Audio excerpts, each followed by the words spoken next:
नमस्कार दोस्तों। इसराइल और लेबनान के हिजबुल्लाह के बीच टकराव बढ़ता ही जा रहा है। ये टकराव कभी भी भीषण जंग में तब्दील हो सकता है। ऐसे में इजरायली रक्षा मंत्री योव गैलेंट ने लेबनान से लगती सीमा का दौरा भी किया और सैनिकों से मुलाकात कर ताजा हालात का जायजा भी लिया।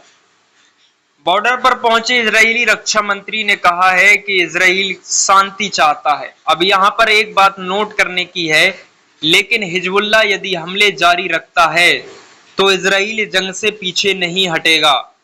हालांकि उन्होंने ये भी कहा है कि उत्तर में सैन्य टकराव का एक राजनीतिक विकल्प तैयार किया जा रहा है।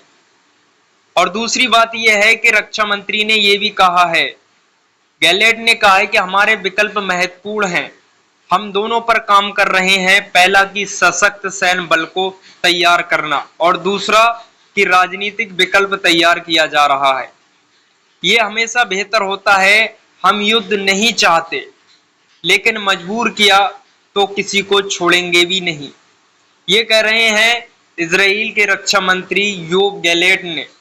आपकी जानकारी के लिए बताते चलें, साल 2023 में 7 अक्टूबर को इजराइल पर हुए हमास के हमले के बाद लेबनान बॉर्डर पर भारी बमबारी का दौर जारी है।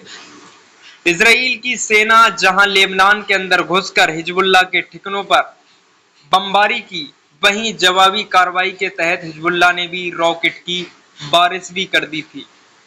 हिजबुल्लाह के हमले के बाद इजराइल के कई शहर और गांव में पूरी तरीके से खाली हो चुके हैं और इसके साथ ही हिजबुल्लाह के हमले में इजराइल के 1 दर्जन से ज्यादा सैनिक अब तक मारे जा चुके हैं। वहीं इजरायली हमले में लेबनान में 200 से ज्यादा लोग मारे जा चुके हैं।